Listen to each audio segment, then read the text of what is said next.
Vietnam is located on the eastern coastline of the Southeast Asian Peninsula and is bordered by China to the north, Laos and Cambodia to the west, and by the Gulf of Tonkin, the South China Sea, and the Gulf of Thailand.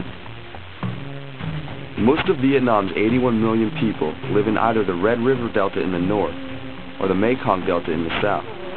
These two deltas are some of the most productive rice-growing areas in the entire world. Most people who live here make their living by farming. They live simply and value their traditions and culture. One of these traditions is a system of moral teachings that come from neighboring China, called Confucianism. Confucius was a Chinese sage and teacher. His teachings stress the importance of family and how family members should care for one another. The Vietnamese took the virtues of family expressed in Confucianism to heart. Traditionally, men are considered the leaders of the family. Women work alongside the men. They also raise their children and often manage the family finances. But family doesn't just mean parents and kids to Vietnamese villagers. A single house often has parents, children, grandparents, in-laws, and other relatives all under the same roof.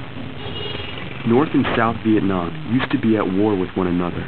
After 30 years of fighting, the Communist North took over the U.S.-backed South in 1975. The country is still recovering from the long war. Poverty is a big problem, even in the cities. Families here often get split up and have to live wherever they can.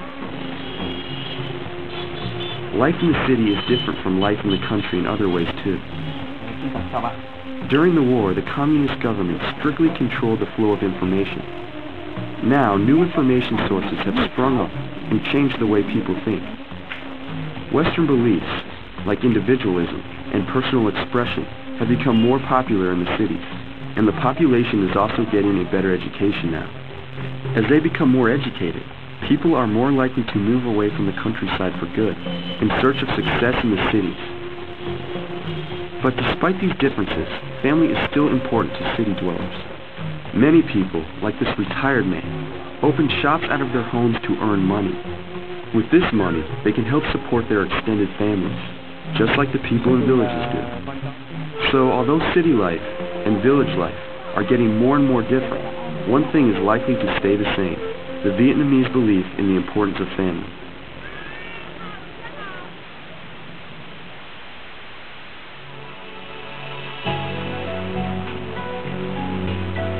How might a more Western lifestyle change the family structure in Vietnam?